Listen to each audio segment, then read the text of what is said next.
जय श्री राधे कृष्ण। मित्रों, एक क्षण के लिए अपनी आंखें बंद कीजिए और कल्पना कीजिए कि आपके सामने वही दिव्य ज्योति खड़ी है जिसने अर्जुन के कंपते मन को स्थिर किया था। वही कोई और नहीं, स्वयं श्री कृष्ण है। कहते हैं, जब मन उलझ जाए, रास्ते धुंधले हो जाएं और जीवन अपने ही बोझ से भारी लगने लगे, तब गीता का एक मंत्र, एक वचन, एक उपदेश इंसान के पूरे अस्तित्व को बदल देता है। आज की यह शुरुआत सिर्फ सुनने के लिए नहीं है, महसूस करने के लिए है, क्योंकि जीवन का सबसे बड़ा सच यही है कि जो हमारे साथ हो रहा है वह संयोग नहीं, ईश्वर की योजना है। कई बार जो तूफान हमें तोड़ने आते हैं वही हमें बचाने भी आते हैं। जैसे वो पंछी अपने टूटे घोंसले पर रो रहा था। उसे क्या पता था कि उसके प्रभु ने तूफान इसलिए भेजा ताकि वह जीवित रह सके। कभी कभी जो चीजें हम हार मानकर कष्ट समझ लेते हैं वही हमारे जीवन का सबसे बड़ा वरदान बन जाती हैं। संकट तब डराते हैं जब हम उन्हें समझ नहीं पाते, लेकिन जैसे ही मन ईश्वर को समर्पित होता है वैसे ही भीतर एक ऐसी शक्ति जागती है जो कहती है, डर मत, मैं तेरे साथ हूं। कृष्ण का ज्ञान सिर्फ शब्द नहीं है, यह मन के अंधकार में जलती दीप शिखा है। जब वे कहते हैं कि मन अंधा है और बुद्धि उजाला है, तो उनका अर्थ यही है कि जीवन में आगे बढ़ने के लिए हमें शोर नहीं, शांति चाहिए, डर नहीं, दृढ़ता चाहिए, और संदेह नहीं, विश्वास चाहिए। आज की यात्रा उसी विश्वास से शुरू होती है। यह सिर्फ उपदेशों की श्रृंखला नहीं, यह आत्मा की जागृति है। तो आइए मित्रों, अपने मन के द्वार खोलिए, अपने भीतर बैठे सफेद भेड़िए को जगाइए और उस दिव्य पथ पर चलिए जहां दुख भी शिक्षक है, कठिनाई भी वरदान है और हर अनुभव आपका मार्गदर्शन करने वाला संदेश है। चलते हैं श्री कृष्ण के अमृत वचनों की ओर, जहां आपकी हर उलझन, हर दुख, हर प्रश्न धीरे धीरे शांत होता हुआ दिखाई देगा। हे कृष्ण, जो भी भक्त आज इस वाणी को सुन रहे हैं उनके जीवन में आपकी कृपा बनी रहे और हर कठिनाई दूर हो। तो दोस्तों, आइए बिना देरी किए श्री कृष्ण के अमृत उपदेशों की इस अद्भुत यात्रा को शुरू करते हैं।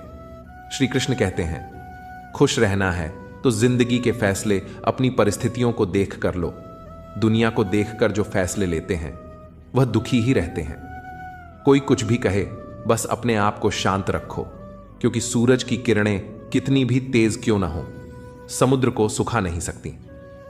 एक पंछी ने शिकायत की कि हे मेरे ईश्वर, बड़ी मुश्किल से मैंने घोंसला बनाया था, आपने तूफान भेज दिया और मेरा घर उजड़ गया।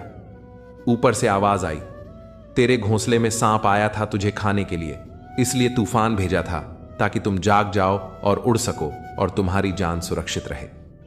हमारी जिंदगी में कितनी मुसीबतें आती हैं, हमें पता भी नहीं होता कि हमारा परमात्मा हमें किस तरह परेशानी से बचाता है। अगर तुम्हें लगता है कि परमात्मा तुम्हें कष्ट के पास ले आए हैं तो भरोसा रखिए, वह तुम्हें कष्ट के पार भी ले जाएंगे। मन की पीड़ा का कोई अंत नहीं, इसलिए दूसरों को कोसने से कोई लाभ नहीं है। इसका सबसे सरल उपाय है कि अपने मन को ईश्वर को समर्पित कर दो।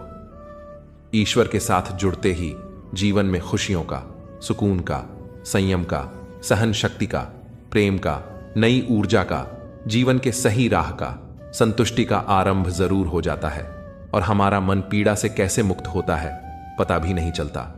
अगर प्रभु तुमसे ज्यादा इंतजार करवा रहे हैं तो तैयार रहना, वह उससे कहीं ज्यादा देने वाले हैं जितना तुमने मांगा है। जिस तरह लोग मुर्दे इंसान को कंधा देना पुण्य समझते हैं, काश इस तरह जिंदा इंसान को सहारा देना पुण्य समझने लगते तो जिंदगी आसान हो जाती। मत सोचो इतना जिंदगी के बारे में, जिसने जिंदगी दी है उसने भी तो कुछ सोचा होगा ना। आपका बीता हुआ कल भले ही कष्टों से भरा हुआ हो, पर आने वाला कल आपके हाथों में है। मन अंधा होता है, इसके पास अपना कोई ज्ञान नहीं होता। मन कुछ नहीं जानता और न ही सही मार्गदर्शन करता है, इसलिए आप अंधे मन की बातें मानकर जरूरी कामों को टालना बंद कीजिए। आप हमेशा अपनी बुद्धि से काम लीजिए, मन से नहीं, क्योंकि अंधा मन हमेशा आपको जरूरी कामों को करने से रोक देता है। जब आप बुद्धि के जरिए जरूरी कामों को करना शुरू कर देंगे तो धीरे धीरे आपका मन आपका मित्र बनता चला जाएगा। लेकिन अभी आपका मन आपका दुश्मन बना हुआ है, जो आपको दिन पर दिन बर्बाद कर रहा है। मुंह पर सच बोल देने और गुस्सा कर लेने वाले लोग उन लोगों से करोड़ों गुना बेहतर हैं जो आपके सामने कुछ और हैं पीठ पीछे कुछ और हैं। किसी का दर्द समझने के लिए इंसान के अंदर इंसानियत होना जरूरी है। कौवा कोयल की आवाज को दबा सकता है, मगर खुद की आवाज मधुर नहीं बना सकता। उसी तरह निंदा करने वाला व्यक्ति सज्जन को बदनाम कर सकता है, मगर खुद सज्जन नहीं बन सकता। अगर अकेलापन है तो उसे एक वरदान समझो, क्योंकि परमात्मा ने तुम्हें खुद में सुधार लाने का थोड़ा अधिक समय दे दिया है। अकेले रहने का आनंद लेना सीखें, क्योंकि कोई भी हमेशा के लिए आपके साथ नहीं रहेगा। वक्त की एक आदत बहुत अच्छी है, जैसा भी हो गुजर जाता है। कामयाब इंसान खुश रहे ना रहे, खुश रहने वाला इंसान कामयाब जरूर हो जाता है। जब सुखी हो तो भगवान को मत भूलना, और जब दुखी हो तो भगवान पर विश्वास रखना। लोग रंग बदलते हैं, मुरली वाला वक्त बदल देता है। मनुष्य का जीवन केवल उसके कर्म पर चलता है। जैसे कर्म होते हैं वैसे ही उसका जीवन होता है। जो किया है वह अवश्य सामने आएगा, क्योंकि कर्म किसी के सगे नहीं होते। जिंदगी बहुत हसीन है, कभी हंसाती है तो कभी रुलाती है, लेकिन जो जिंदगी की भीड़ में खुश रहता है, जिंदगी उसी के आगे सिर झुकाती है। खोकर पाने का मजा ही कुछ और है, रोकर हंसने का मजा ही कुछ और है। हारना तो जिंदगी का हिस्सा होता है, लेकिन हारने के बाद जीतने का मजा ही कुछ और है। अच्छा बनने के लिए किसी की नकल करने की जरूरत नहीं, खुद इतना अच्छा बनो कि लोग आपकी नकल करने लगे।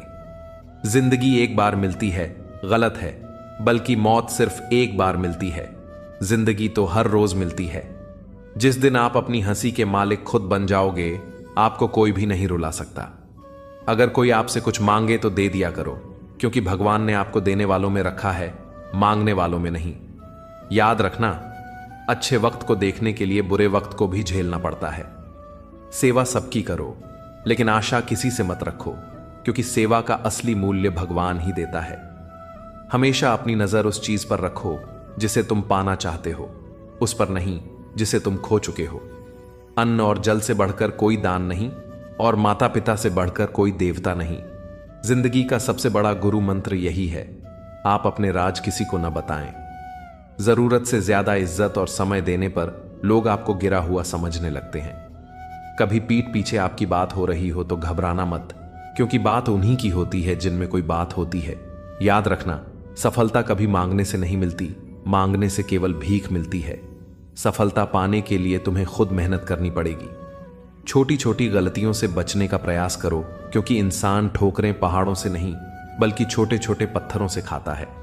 अपनी गलती माने बिना आप कभी भी बेहतर इंसान नहीं बन पाओगे।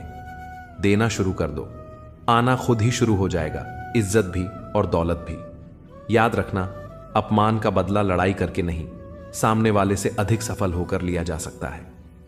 बुरा करने का ख्याल आए तो कल पर टाल दो, अच्छा करने का ख्याल आए तो उसे आज ही कर डालो। साथ रहकर जो छल करे उससे बड़ा कोई शत्रु नहीं हो सकता, और जो हमारे मुंह पर हमारी बुराई बता दे उससे बड़ा कोई मित्र नहीं हो सकता। याद रहे, साफ साफ बोलने वाला कड़वा जरूर होता है, मगर विश्वासघाती नहीं। त्याग दो अपने बुरे कल को, क्योंकि उसका प्रभाव आने वाले कल को दूषित कर देगा। जिंदगी जीने के दो तरीके हैं, एक तो जो पसंद है उसे हासिल करो, और दूसरा जो हासिल है उसे तुम पसंद करना सीख लो। चीजों की कीमत मिलने से पहले होती है, और इंसान की कीमत खो देने के बाद। मुफ्त में तो सिर्फ माँ बाप का प्यार मिलता है, बाकी इस दुनिया में हर रिश्ते के लिए कुछ न कुछ चुकाना जरूर पड़ता है। बेइज्जती का जवाब इतनी इज्जत से दीजिए कि सामने वाला भी शर्मिंदा हो जाए। आप जब तक अपनी कठिनाइयों और समस्याओं का जिम्मेदार दूसरों को मानते रहोगे, तब तक कभी भी आप अपनी समस्या और कठिनाइयों को नहीं मिटा सकते। जितना ज्यादा हो सके सुनो, और जितना हो सके उतना कम बोलो। इसलिए शायद भगवान ने हमें दो कान और एक ही मुंह दिया है। माफ बार बार कीजिए, लेकिन विश्वास सिर्फ एक बार कीजिए। जिंदगी में कभी भी किसी को इतना महत्व मत दो कि वह तुम्हारे चेहरे से मुस्कान ही छीन ले। अपनी कामयाबी तो सिर्फ वही हासिल करता है जो वक्त और हालातों पर रोया नहीं करते। कुछ भी स्थायी नहीं है। अपने आप को बहुत अधिक तनाव न दें, क्योंकि स्थिति चाहे कितनी भी खराब हो, यह बदल जाएगी वक्त के साथ साथ। बहुत कुछ बदल जाता है, लोग भी, रास्ते भी, एहसास भी, और कभी हम खुद भी। जो तुमने आज किया है वही तुम्हारे साथ भी होगा। यही नियति का नियम है। बनना है तो किसी की कमी बनो, जरूरत नहीं। जरूरत तो कोई भी पूरा कर सकता है, लेकिन कमी किसी की कोई भी पूरा नहीं कर सकता। किसी को कुछ दे न सको तो बस दुआ किया करो, क्योंकि दुआ वह तोहफा है जिसके लिए अमीर भी हाथ फैलाता है। जहां लगे कि हमारी वजह से दूसरों को तकलीफ हो रही है, वहां से हट जाना ही बेहतर है। छल, कपट और पाप उतना ही करना जितना आप भुगत सको, क्योंकि कुदरत किसी को नहीं छोड़ती। सबका हिसाब जमीन पर ही होता है। अगर आपका कोई दुश्मन नहीं है तो इसका मतलब आप उन जगहों पर भी खामोश थे जहां सत्य बोलना बहुत जरूरी था। प्रेम निशुल्क होते हुए भी इस धरती का सबसे महंगा सुख है। जिंदगी में अब तक इतना तो पता चल गया है कि कुछ गहरे रिश्ते कमजोर लोगों से होते हैं, जो खिलौनों की तरह विश्वास तोड़ देते हैं। बारिश और धूप दोनों के मिलने से ही इंद्रधनुष बनते हैं। इसलिए खूबसूरत जिंदगी के लिए सुख और दुख दोनों ही जरूरी हैं। चिंता और तनाव में इंसान तभी होता है जब वह खुद के लिए कम और दूसरों के लिए ज्यादा जीता है। उस लम्हे को बुरा मत कहो जो आपको ठोकर पहुंचाता हो, बल्कि उस लम्हे की कदर करो, क्योंकि वह आपको जीने का अंदाज सिखाता है। आपकी सफलता में वह शामिल होते हैं जिन्हें आप चाहते हैं। आपके संघर्ष में वह शामिल होते हैं जो आपको चाहते हैं। निखरता वही है जो पहले सबसे ज्यादा बिखर चुका होता है। यही जीवन का सत्य है। कुछ गलत फैसले जिंदगी का सही मतलब सिखा देते हैं। रिश्ते बनाए रखने की सिर्फ एक ही शर्त है, किसी की कमियां नहीं, अच्छाई देखिए। जरूरत के बगैर लोगों का ख्याल रखना एक अच्छे व्यक्तित्व की पहचान होती है। हमेशा उम्मीद ईश्वर पर रखो, क्योंकि इस पूरी दुनिया में जितनी जल्दी ईश्वर राजी होता है, इतनी जल्दी कोई राजी नहीं होता। जिस व्यक्ति का मन शांत होता है, जो व्यक्ति बोलते और अपना काम करते समय शांत रहता है, वह वही व्यक्ति होता है जिसने सत्य को पा लिया और जो दुख तकलीफ से मुक्त हो चुका है। माचिस की तीली दूसरों को जलाने से पहले स्वयं जलती है। इस प्रकार हमारा गुस्सा भी माचिस की एक तीली की तरह है, जो दूसरों को बर्बाद करने से पहले स्वयं को तीली की तरह बर्बाद करता है। समझदारी की बातें सिर्फ दो ही लोग करते हैं, एक वह जिसकी उम्र अधिक हो, दूसरा वह जिसने बहुत कम उम्र में बुरा वक्त देखा हो। इस दुनिया में जुनून जैसी कोई आग नहीं है, मूर्खता जैसी कोई जाल नहीं है, नफरत जैसा कोई दरिंदा नहीं है और लालच जैसी कोई बाढ़ नहीं है। गुण 36 नहीं, केवल 4 चाहिए: अच्छा व्यवहार, साफ नियत, नेक दिल और ईमानदारी। जिस दिन तुम जान जाओगे कि तुम्हारे अलावा इस दुनिया में कोई और नहीं, उस दिन से तुम्हारी असल जिंदगी शुरू हो जाएगी। अत्यधिक उम्मीदों को विराम दो, मन की शांति फिर से वापस लौट आएगी। कुछ लोग हमेशा हंसते रहते हैं क्योंकि उन्हें पता है कि उनका दर्द समझने वाला कोई नहीं है। किसी को दिल की बात बता भी देंगे तो वह मजाक ही बनाएगा। जो दूसरों का हक और खुशी छीन लेता है, उसके सुख की उम्र बहुत कम होती है। बहुत नम्रता चाहिए रिश्ते निभाने के लिए। छल कपट में तो सिर्फ महाभारत रची जाती है। हमेशा वह काम करें जो सही है, वह न करें जो आसान है। गरीबी और गरीबी का सिखाया हुआ सबक इंसान को अंदर से बदलने पर मजबूर कर देता है। जिस तरीके से बात करते हो, उस तरीके से सुनना भी पसंद करो। ईश्वर को अपना सबसे करीबी दोस्त बना लो, क्योंकि परमात्मा ही एक ऐसा है जो तब तक साथ देते हैं जब सारी दुनिया हमारा साथ छोड़ देती है। ऐसे लोगों से दोस्ती बनाए रखिए जो आपको बेहतर बनाने के लिए प्रेरित करता हो, जो आपको अपनी जिम्मेदारी माने और आपका ख्याल रखे, जो आपको अपना समझे और अपना घर जैसा महसूस कराए, जो आपकी सहायता करे और आपको समझे। मृत्यु के समय तुम्हारी कोई नहीं सुनेगा। कर्म की गति ही तय करेगी कि तुम किस ओर घसीटे जाओगे। स्वास्थ्य सबसे बड़ा उपहार है, संतोष सबसे बड़ा धन है, वफादारी सबसे बड़ा संबंध है। छल करोगे तो छल मिलेगा, आज नहीं तो कल मिलेगा। जियोगे जिंदगी सच्चाई से, सुकून हर पल मिलेगा। उपवास हमेशा अन्न का ही क्यों, लोभ, लालच, घृणा, चुगली, क्रोध और गंदे विचारों का भी होना चाहिए। मन का संकल्प और शरीर का पराक्रम यदि किसी काम में पूरी तरह लगा दिया जाए तो सफलता अवश्य मिलती है। भाग्य के दरवाजे पर सर पीटने से बेहतर है कर्मों का तूफान पैदा करें, दरवाजे अपने आप खुल जाएंगे। क्रोध की अवस्था में भ्रम जन्म लेता है। भ्रम बुद्धि को नष्ट कर देता है। बुद्धि के नष्ट होते ही व्यक्ति का पतन हो जाता है। पानी मर्यादा छोड़े तो विनाश होता है, यदि वाणी मर्यादा छोड़े तो सर्वनाश होता है। किसी को धोखा देना एक कर्ज है जो आपको किसी और के हाथों एक दिन जरूर मिलेगा। कलयुग है, हमेशा तैयारी के साथ ही रहना। मौसम और इंसान कब बदल जाएं इसका कोई भरोसा नहीं। भगवान कहते हैं कि तुम मेरी ओर देखोगे तो मैं भी तुम्हारी ओर देखूंगा। तुम जिस भाव से मुझे याद करोगे उसी भाव से मैं तुम्हारे पास आऊंगा। बदला लेने के लिए मत सोचो, आराम से बैठो। जिन लोगों ने आपके साथ बुरा किया है अंत में उनके साथ भी बुरा ही होगा। इस पूरी दुनिया में सबसे ज्यादा कीमती है समय, इसलिए इसे बर्बाद न करें, नहीं तो अंत में आपको पछतावे के अलावा कुछ नहीं मिलेगा। जिंदगी में अपनी तुलना किसी से मत करो, जैसे चांद और सूरज की तुलना नहीं की जा सकती, क्योंकि दोनों ही अपने अपने वक्त पर ही चमकते हैं। यदि किसी काम को करने में डर लगे तो याद रखना, डर संकेत है कि आपका काम वाकई में बहादुरी से भरा है।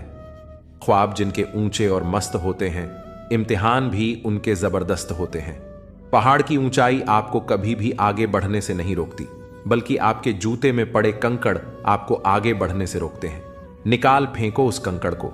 सिर्फ मरी हुई मछली को पानी का बहाव चलाती है। जिस मछली में जान होती है वह अपना रास्ता खुद बनाती है। अपने हौसलों को यह मत बताओ कि तुम्हारी परेशानी कितनी बड़ी है, अपनी परेशानी को बताओ तुम्हारे हौसले कितने बड़े हैं। सफल वो नहीं जो अपने दुश्मनों पर विजय प्राप्त करे, बल्कि सफल तो वह है जो अपनी इच्छाओं पर भी विजय प्राप्त करता है। अगर केवल इसलिए आपने अपने सपनों पर काम करना बंद कर दिया है क्योंकि किसी को लगता है कि आप उसे नहीं कर सकते हैं, तो वह आपका सपना नहीं है, वह आपकी बस एक छोटी सी इच्छा है। जो लोग आपको नजदीक से नहीं जानते उनकी बातों को दिल पर मत लगाओ, आगे बढ़ो और कुछ करके दिखाओ। जिंदगी में अच्छे लोगों की तलाश मत करो, बल्कि खुद अच्छे बन जाओ।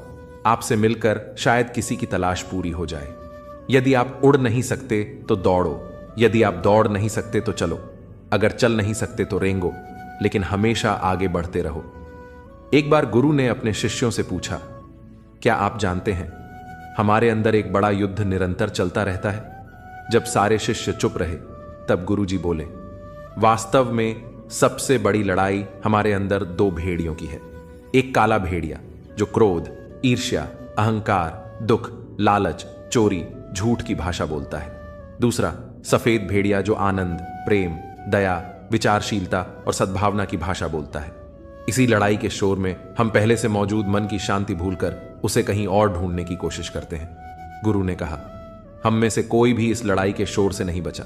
यह लड़ाई मेरे अंदर भी चलती है और आपके अंदर भी। शिष्यों ने गुरु की बात ध्यान से सुनी और पूछा, गुरुजी, तो इस लड़ाई में जीत किसकी होगी? गुरुजी ने कहा, वही भेद्या जीतेगा जिसे तुम खाना दोगे। खाना देने का मतलब है हमारे पास शक्ति है ध्यान देने की। हम जिस भेद्य की बातों पर ध्यान देंगे वह बड़ा और ताकतवर होता जाएगा। इसलिए हमेशा क्रोध से पहले दया चुनना चाहिए, लालच से पहले उदारता, चिंता से पहले शांति और स्थिरता जुड़ी होनी चाहिए और जलन से पहले सद्भावना को चुनना चाहिए। ऐसा करते करते हमारा मन अपने आप आनंदित रहने लगता है। जैसे शरीर को आराम दिया जाए तो वह खुद ठीक होने लगता है, वैसे ही जब मन को शोर से आराम मिलता है तब वह खुद निर्मल होता जाता है। तो दोस्तों, इस वीडियो में बस इतना ही। आशा करता हूं आप लोगों को इस वीडियो से काफी कुछ सीखने के लिए मिला होगा। हम मिलते हैं एक नए वीडियो के साथ, तब तक के लिए धन्यवाद।